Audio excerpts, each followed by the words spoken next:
지난 4월에 발생한 의문의 방화 사건.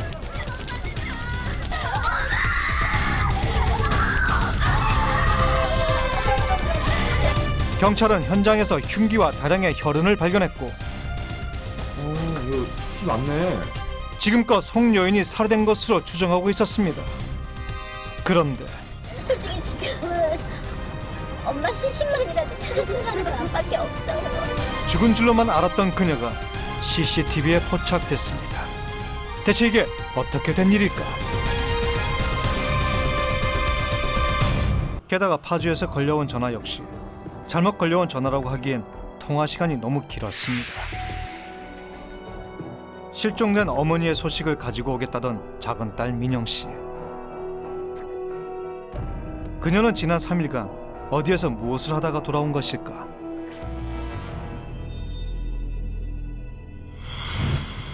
우리는 그날 밤부터 작은 딸 민영 씨를 관찰해 보기로 했습니다.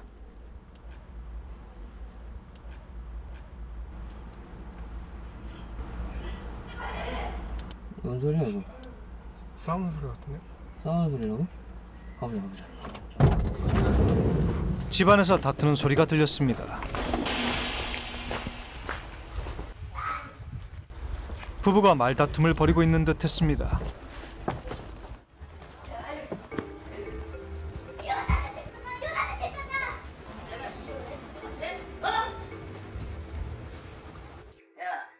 네가 잠수 타면 내가 못 찾을 줄 알았어? 이게 아주 혼자 날로 먹으려고. 잠수? 내가 잠수를 왜 타? 우리 곧 이혼할 건데. 그러니까 이혼 빨리 하려면 시책을 찾아오든가 보험금 있어야 이혼을 하든 말든 할 거 아니야. 보험? 그 돈이 어떤 돈인데 네가 그걸 탔네? 우리 엄마가 그 보험을 왜 들었는데? 사라진 송 여인의 보험금에 대한 이야기인 듯 했습니다. 보험금을 받아오라며 폭력을 행사하는 남편. 야, 내가 좋게 말로 할 때 빨리 가서 보험금 좀 받아오란 말이야. 야, 20억만 나오면은 네가 나 붙잡아도 내가 그냥 바람같이 사라져 줄게. 어쩜 그래? 사람이 어쩜 그래? 우리 엄마가 너한테 어떻게 했는데 네가 어떻게 그래? 이년아! 에이, 진짜 미쳤네, 진짜. 때린 거 아니야?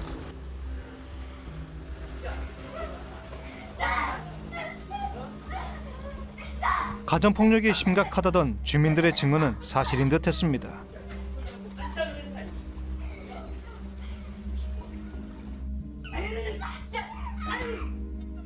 제작진이 개입할까 고민하던 순간 다행히 남편이 집을 나서며 상황이 마무리되었습니다.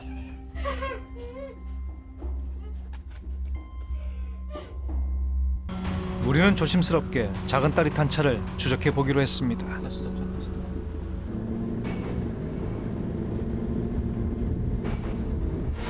같은 시각 제작진은 두 팀으로 나뉘어 각각 작은 딸과 사위를 추적하고 있었습니다. 그런데 잠깐만. 아니야? 맞지? 그런 거 같은데? 핸드폰 보니까 맞네. 작은 딸 민영 씨를 미행하고 있는 건 다름 아닌 그녀의 남편 이상국이었습니다.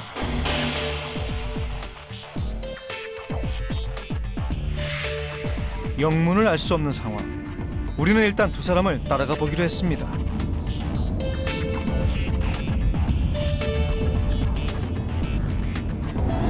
그런데 작은 딸이 탄 차가 갑자기 유턴을 하고 남편 역시 아슬아슬하게 그 뒤를 쫓습니다. 빨리. 놓치겠다. 제작진의 차량 역시 급히 유턴을 하려 했지만 사고가 날 뻔했습니다. 목재야. 어디 갔어? 없어. 결국 우리는 추적에 실패하고 말았습니다. 수상한 도구들을 준비하던 작은 사위 이상국. 아내의 보험금에 집착하던 그가 혹시 나쁜 의도를 가지고 있었던 건 아닐까? 불안한 마음에 우리는 작은 딸 민영 씨에게 연락을 취했습니다. 전원이 꺼져 있어 음성사상으로 연결되면 삐소리와 통화료가 부과됩니다. 하지만 그녀의 전화기는 꺼져 있었습니다. 그리고 잠시 후 그녀가 우리에게 전화를 했습니다.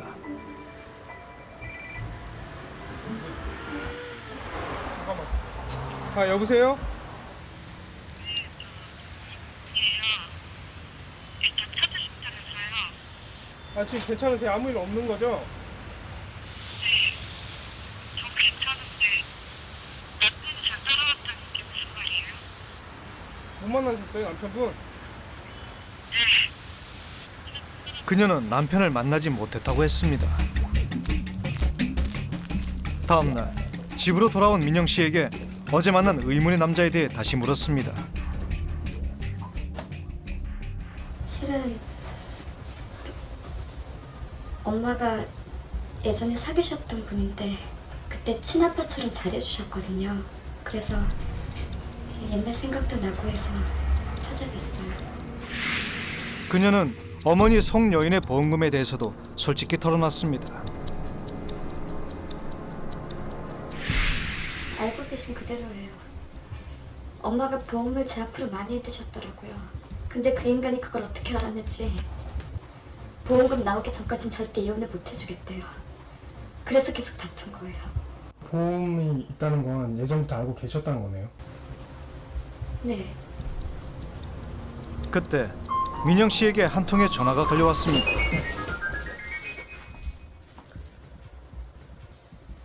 여보세요? 네? 어디서요? 무슨 일이세요? 저기 어디로 가면 돼요? 예, 갈게요.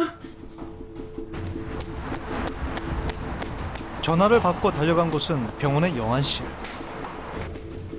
남편 이상국이 사망했다는 소식이었습니다. 아, 괜찮으세요? 아니 너는 진짜 일단 확인 들어가서 아내의 뒤를 쫓아 밭으로 향했던 남편이 하루 만에 싸늘한 주검으로 발견된 것입니다.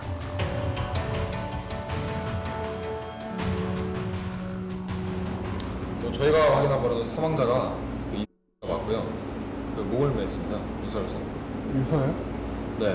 뭐 자기가 뭐 장모를 죽였다고 뭐 대충 그런 내용. 작은 사위 이상국은 충청도의 한 야산에서 스스로 목을 매 자살했다고 합니다.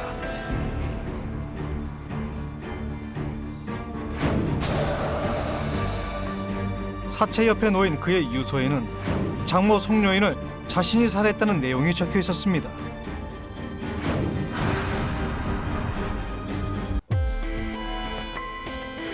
다음 날 작은 딸 백민영이 남편 이상국의 살인 공모 혐의로 긴급 체포되면서 드디어 사건의 전말이 드러났습니다.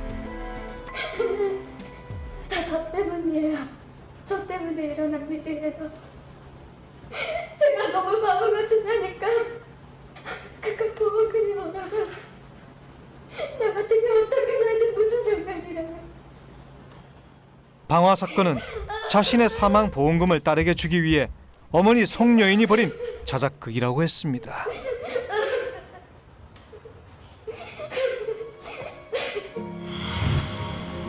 알코올 중독자였던 아버지의 폭력으로 불우한 어린 시절을 보냈을 뿐만 아니라 남편에게까지 폭행을 당했던 작은 딸 민영 씨. 그런 딸이 늘 안쓰러웠던 어머니 송여인은 딸에게 거액의 보험금을 물려주고 자신은 남은 평생을 죽은 사람으로 지낼 결심을 했다고 합니다. 돈도 돈이지만 그렇게 하지 않으면 벗어날 수 없다고 생각하셨나 봐요. 제 남편도 그렇고 김씨는 맨날 술만 먹으면 찾아와서 괴롭히니까 여태 저 때문에 참고 사셨던 거지. 엄마도 맞고 사는 거면 정말 진짜물이 날 거예요.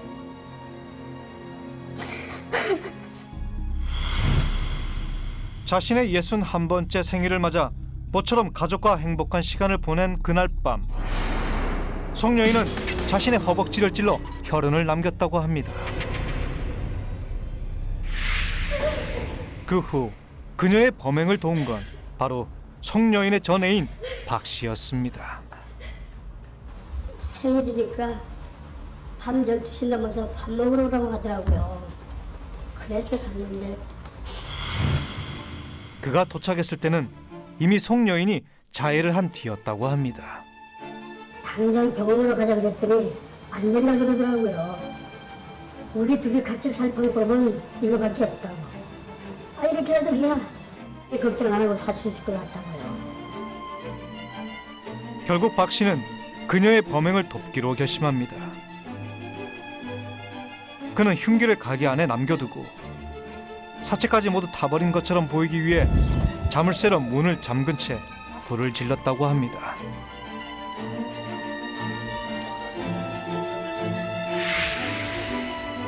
하지만 두 사람 모두 작은 사위 이상국의 살해 사건은 우발적인 범행이었다고 주장했습니다. 아저씨는 아무 잘못 없어요. 그 인간이 죽어도 싼 짓을 했어요. 그 인간이 우리 엄마 죽이려고 했다고요. 그 인간이. 어떻게 눈치를 챈 건지 거기까지 따라왔더라고요. 근데 처음에는 다 이해한다. 보험금만 나눠주면 아무 말 안 하겠다 그런 식으로 얘기를 하더라고요. 근데 그 인간이. 작은 딸 민영 씨와 박 씨가 방심한 틈을 타 사위가 몰래 들어와 송 여인을 살해하려고 했고, 이를 뒤늦게 발견한 박 씨가 우발적으로 범행을 저지르게 된 것이라고 합니다.